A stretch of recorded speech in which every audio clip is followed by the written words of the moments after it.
เล็งคอยบัดได้บัดเล็งแห้งๆอยู่บ่ได้พี่น้องเบิ่งเบาเจ็บสิเล็งให้เบิ่ง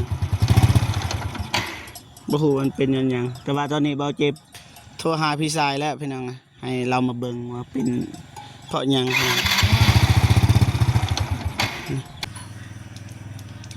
มีแต่น้ำคุณนะพี่น้อง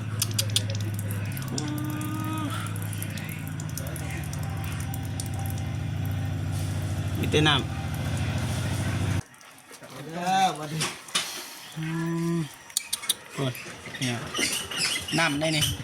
ตัวนี้น้ำนี่น้ำมันบนกันเนาะนี่เต็มเลยพี่น้องนี่ตอนนี้โยฮานอายแต่ว่าอยากให้อายไปส่งขนาดใดบ่แล้วก็ราคาเท่าไหร่จากโปรโมทหานเลยพี่น้องนะเขต6เมืองท่าแตงนี่ครับส่ง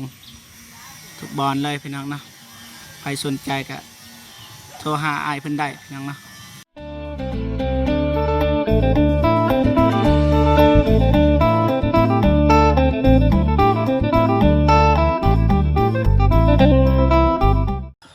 ทักทายสบายดีและสวัสดีพ่อแม่พี่น้องเบิร์ดสุขูสุคนเนาะทั้งในลาวและก็ต่างประเทศเนาะก็ยินดีต้อนรับเข้าสู่2เว้าเจ็บคือเก่าพี่น้องเนาะตอนนี้ก็เราเจ็บก็สิเดินทางไปทำอิฐบล็อกพี่น้องให้น้องเดิมพี่น้องเนาะแต่ว่ากับพระท่านฮอดจากเสือตอนนี้ก็อยู่บ้านน้องกันเมืองท่าแตงแขวงเสกองพี่น้องเนาะบ่ฮอดจากเสือเพราะว่ารถเบาเจ็บมีปัญหาพี่น้องเนาะแต่ก็บ่ฮู้ว่ามันสาเหตุเพราะหยังพี่น้องเนาะให้พ่อแม่พี่น้องเบิ่งนำกันว่ามันเป็นจังไดแบบว่าอยู่ๆมันก็ดับเองพี่น้องเนาะ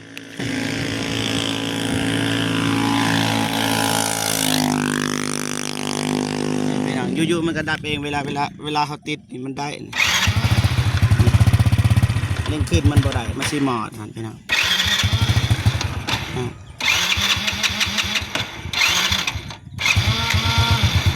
เล็งคอยบัดได้บัดเล็งแห้งๆอยู่บ่ได้พี่น้องเบิ่งเบาเจ็บสิเล็งให้เบิ่ง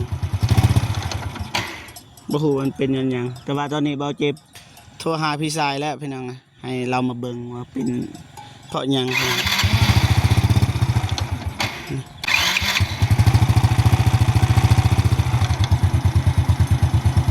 เวลาเบาเจ็บเล็งมันสิมอดเองพี่น้องเงินคือกันพี่น้องนะจะบิวกับบริอัดพี่น้องเปิดไฟขนาดนี้อัดเบื้องนี้ตอนนี้เปิดไฟเนี่ยรถยังใหม่เลยพี่น้องนะฮอนด้าคักแน่พี่น้องรถล้านยืมมาขี่เพราะว่าช่วงนี้เราปิดเทอมพี่น้องก็เลยยืมรถล้านมาขี่พี่น้องแต่บ่ฮู้มันเป็นย้อนหยังพี่น้องนะแต่ว่าโทรหาพี่สายแล้วให้อายเพิ่นมาเบิ่งพี่น้องเพราะว่าบ่เจ็บบ่ฮู้อีหยังนะเรื่องรถนี่เป็นตะขี้พี่น้อง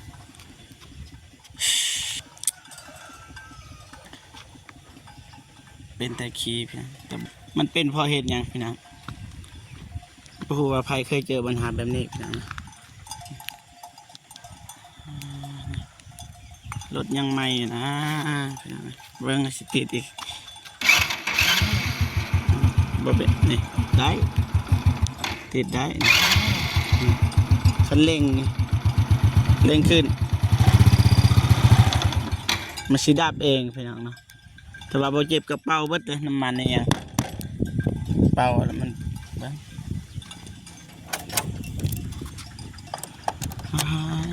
เป็นชั่วโมงเลยพี่น้องเนาะ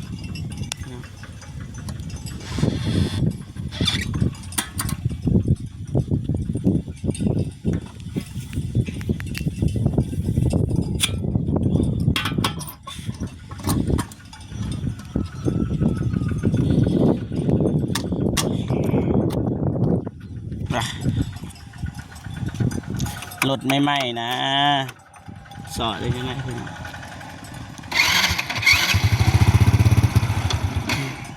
นับเองพี่น้องนะมันมีแต่รอถ่าพี่น้องรอถ่าพี่ชายเพิ่นมา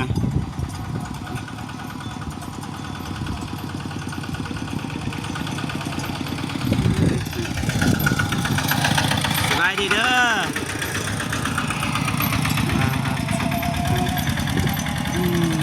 ยิ้มเป้ยยิ้มเป้ยพี่น้องสิว่าหัวเทียนโบแมนพี่น้องถ้าเป็นน้ำหัวเทียนมันก็ติดบ่ขึ้นแมันบ่มันติดบ่ได้แต่ว่านี่ติดได้เบิด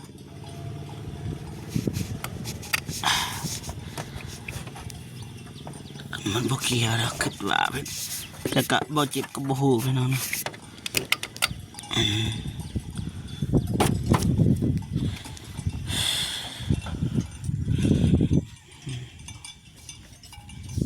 ตายบาดนี่ดีแล้วฝนตกบ่แห้งพี่น้อง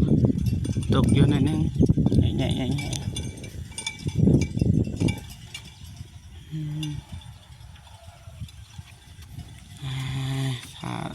ถ้าอายเพิ่นมาพี่น้องแต่ก็บ่เห็นครับบ่ฮู้ว่าฮอดไสนะมีกิรีพี่น้องฝนก็สิตกเลยพี่น้องเนาะดำปึก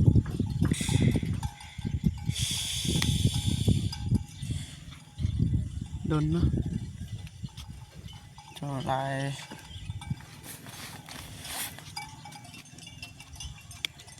รถยังใหม่จะบ่ได้ล้างพี่น้องเสร็จไปยังใหม่เรียบร้อยแม่นเรียบร้อยนี่ฮอนด้าเว็บมาเลย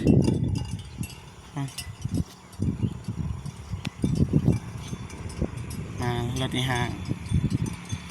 จวดสายจวด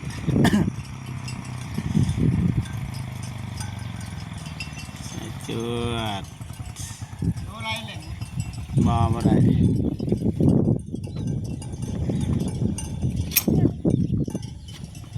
สบายดีกองนะสบายดีจ้ะกองวะเมื่อยละ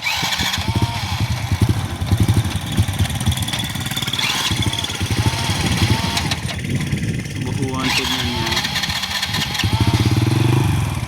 ติดได้แต่ว่าบัดเล่งมันบ่ได้ทางงามนะพี่ทางดับ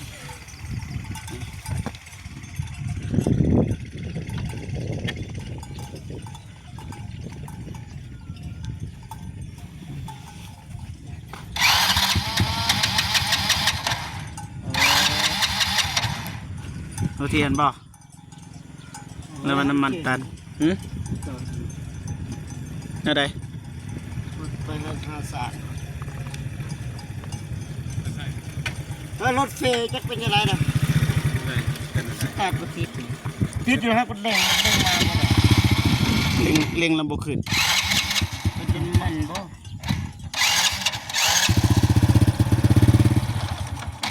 มีแต่เขาสร้างมันบ่มันบ่ลงเบ้าอะไรสิอะไรมันตันยานกระบิวมันตันปะว่าน้ำมันเครื่องเบิดปะบริเช็คเบิดโอ้ยยังนะนี่ก็ได้บิวมันละนี่โทรศัพท์ปะชีวิตแปลกมียังเลย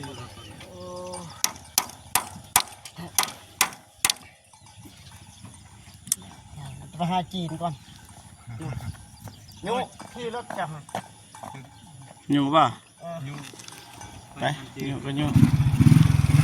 เซ่โดยไปเอาจีบสิขี่ครับติดต่อไปหาจีนพี่น้องนะ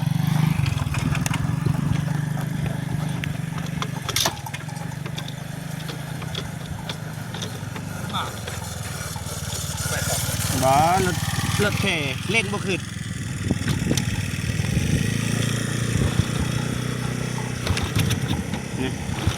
นี่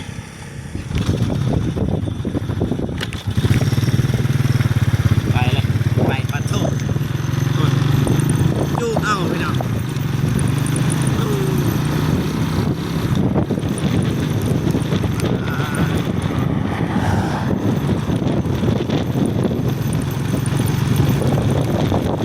คนตกดีละ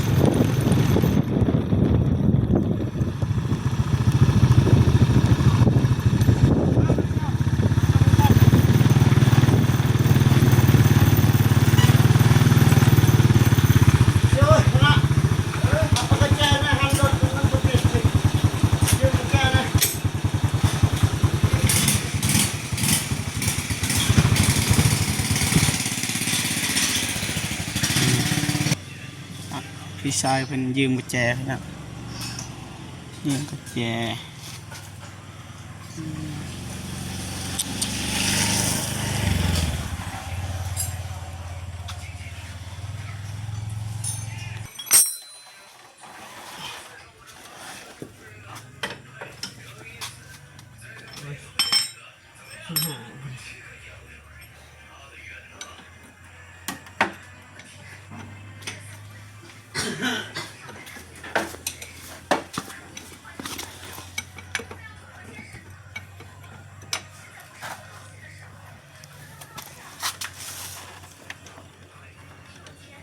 มั่งกระบิวป่ะป้าป้าน้ำมันเฮียแล้วน้ำมันมีน้เอ๊ะำน้ำเข่าป่ะแม่นโอ้น้ำเข่าพี่น้องสมพอมันเลี้ยงบุคืน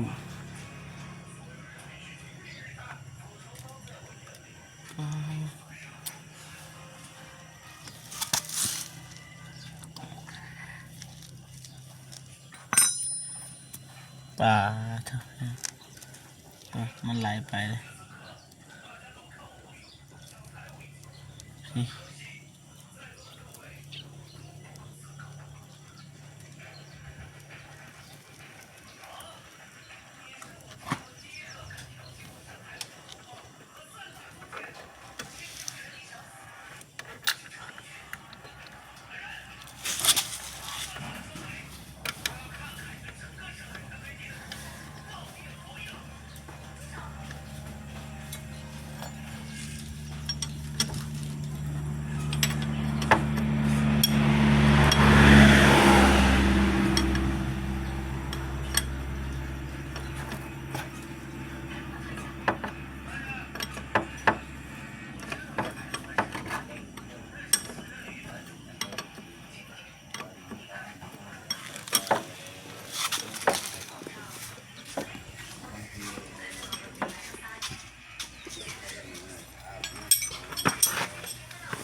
เรียบร้อย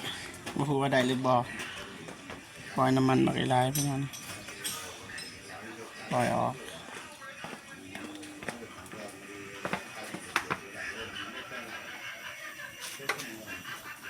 ชิปนี่แปลงบ่เป็นพี่น้องเป็นตะคีโอ้ยเบ็ด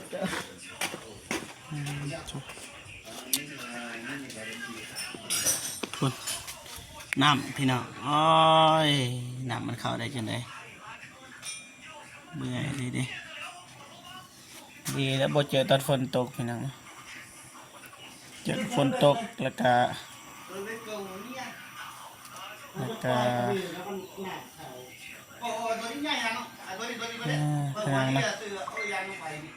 มันเป็นกลางคืนนี่คือบ่เจ็บเมื่อคืนนี่เนี่ยโอ้เวนบอลได้ยันแน่ไปดับแบบนั้นโอ้บ่ไหวเลยพี่น้อง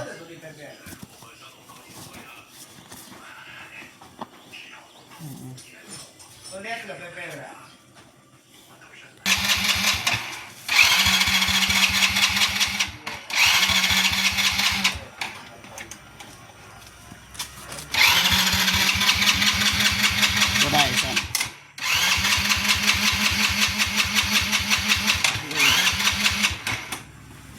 ไฟเบิดซื้อน้ำยังบ่น้ำมันเปิดบ่มีกระจายมันมีกระแจเว้นแล้วบ้านพี่น้องตัวมีแต่น้ำคุณนะพี่น้อง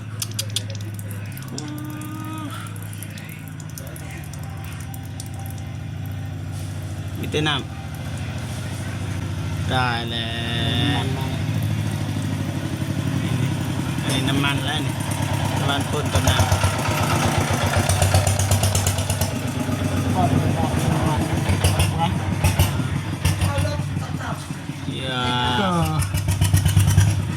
เป็นได้น้ำพี่น้องเรียบได้ยิงเส้นหาโอ้ยผมเล่น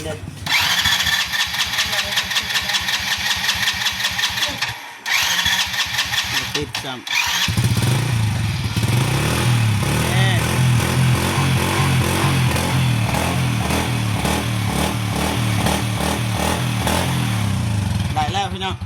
เยี่ยมเยี่ยม หายด่าบ่เฮ้ย เยี่ยมเยี่ยมเยี่ยม เด้เด้มึงนักสำราญมาแบกกันเหรอ อ่าพี่น้องโอ้ยโอ้ย โอเคแล้ววันนี้ โอ้ยเนี่ยน้ำได้นี่ตัวนี้น้ำนี่น้ำมันปนกันเนาะน่าจะได้เลยพี่น้อง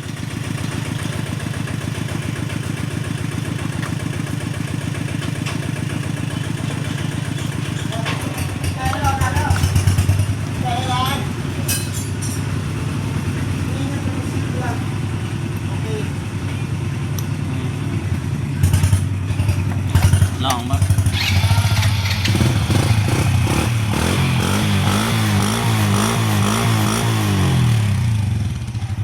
ได้แล้ว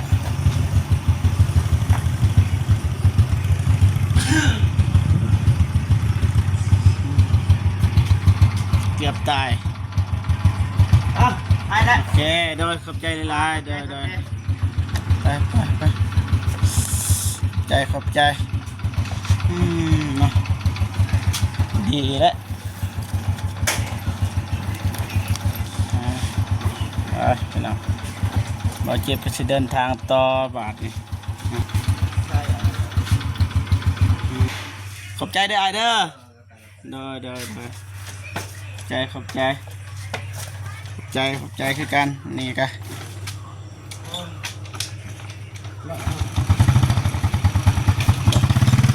เก่าแล้วพี่น้อง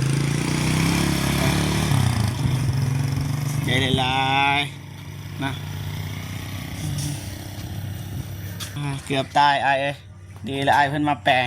ขอบใจหลายๆเด้อไอเด้อโอเคเอาไปพี่น้องนะเดินทางไปแล้วบ้านนี้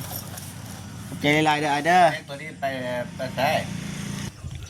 โอเคพอพี่น้องเนาะบาดเจ็บก็สิเดินทางต่อพี่น้องเนาะตอนนี้ก็สวยแล้วพี่น้องบางทีก็สิไปอัปเดตบ้าน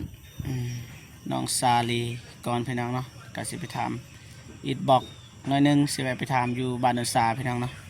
แล้วก็สิจบคลิปอยู่บ้านนนซาเลยนะตอนนี้ก็จบคลิปบนนี้ก่อนแล้วสิเดินทางไปทำอิฐบล็อกพี่น้องเนาะไปมาเดินทางไปทำกันเลยพี่น้องไปบ้านนี่มาก็ได้แล้วนี่คือเก้าบ้านนี่คือเก้าเลยว่าบ่ได้เป็นหยังแล้วพี่น้องหายห่วงสบายหายห่วงพี่น้องนะ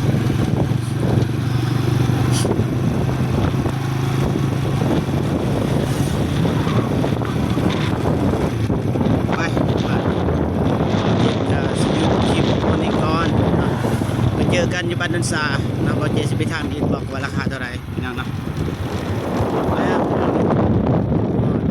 โรงงานผลิตอิฐบล็อกพี่น้องนี่เป็นเบิร์ดเลยนี่พอเจสิเขาไปทำก่อน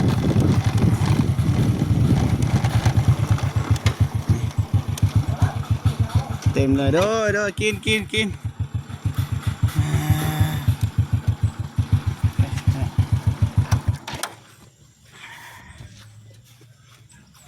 ต็มเลยพี่น้อง เนี่ยจะเอาอยู่นี่เบอร์อยู่นี่รอบนี้เอาหัวจะได้จะเข้าเลย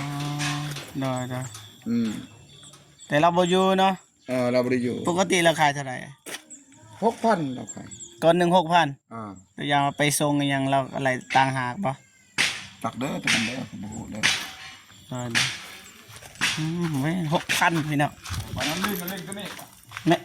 แม่นาลิงก็รู้หมดแล้วแม่นี่เต็มเลยพี่น้องนี่แต่ว่าเข้าบอยู่พี่น้องเนาะนี่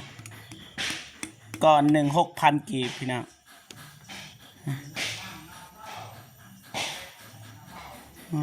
6,000นาซาวพี่น้องก้อนงามเลยพี่น้องนี่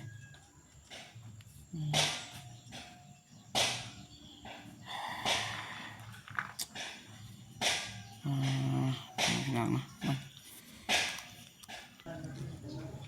โอเคพ่อแม่พี่น้องเนาะบ่เจ็บสิโทรหาอ้ายเพิ่นก่อนบ่ฮู้ว่าเพิ่นสิรับสายหรือบ่พี่น้องเนาะ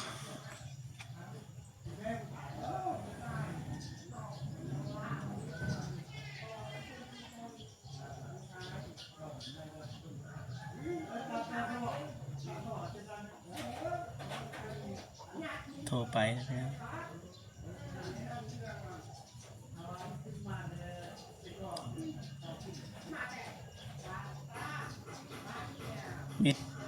มิดจิลีมิด ขออภัยเลขหมายที่ท่านโทรหาบ่สามารถติดต่อได้ เพื่อส่งขอความเสียงกด1 Sorry the subscriber you have dialed is out of coverage at the moment. To send a voice message press 1. บ่ได้พ่อแม่พี่น้องเนาะเรียกบ่เจ็บสิหาเบอร์ใหม่ก่อนพี่น้องเนาะ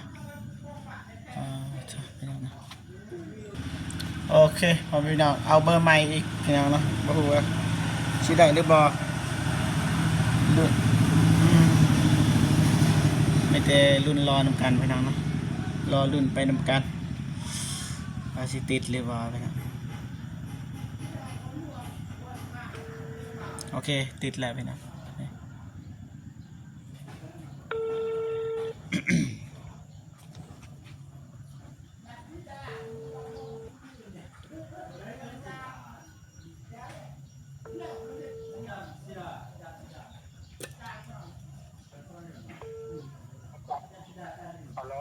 โดยสบายดีอ้าย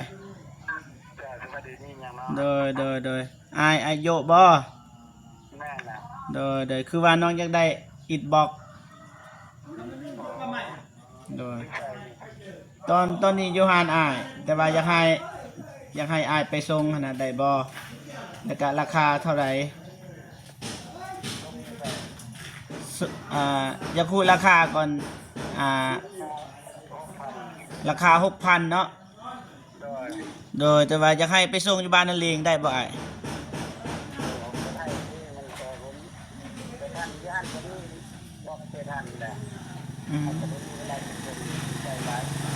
ก็อ้ายก็ไล่ราคาซ้ำแบบว่าเติมน้ำมันน้ำมูกนะ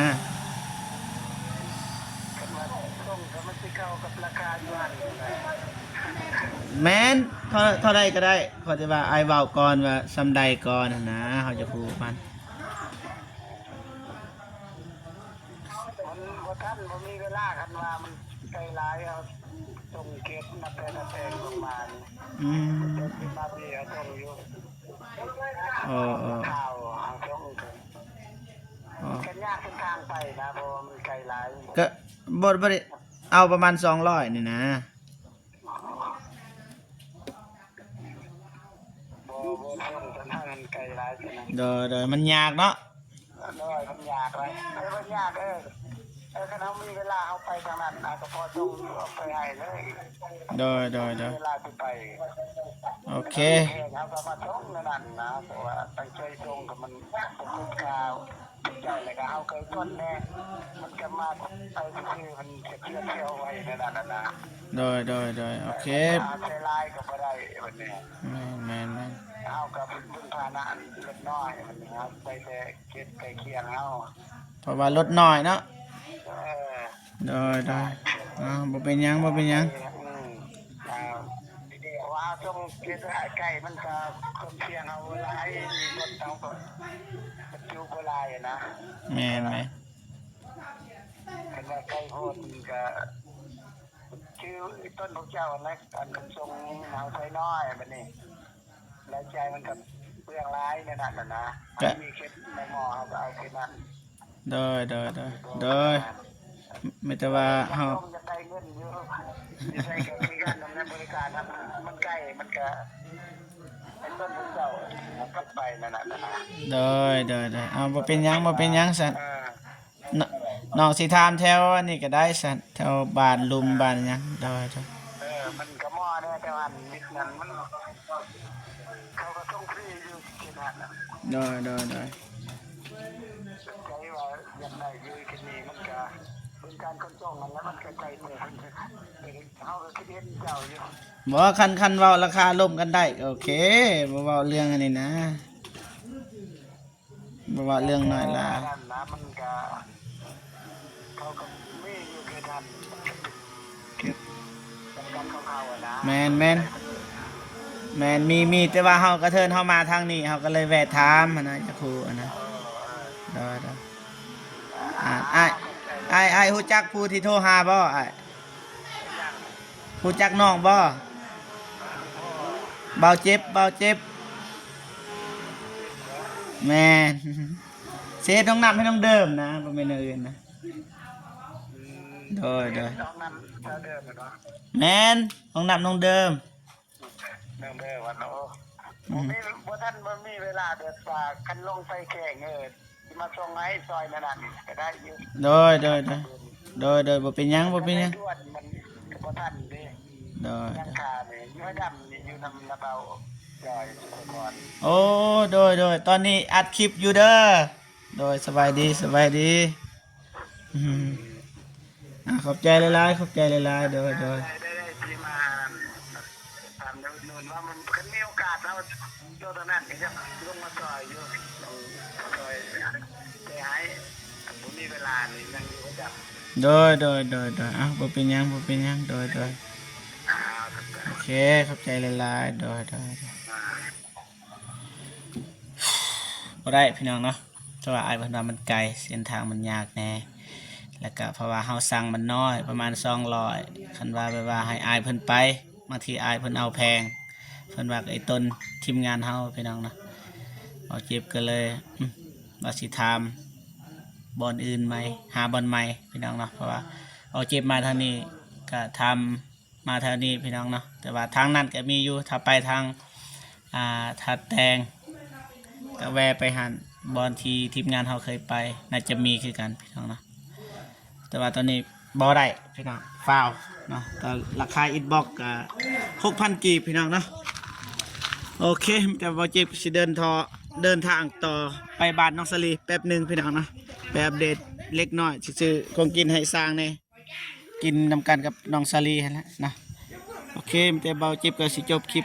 อยู่บนนี้เลยนะจังใดก็ขอบคุญกับคุณผู้ใหญ่ใจดี FC ทุกท่านที่เข้ามาให้กำลังใจเบาเจ็บนะขอบคุณหลายๆนะโอเค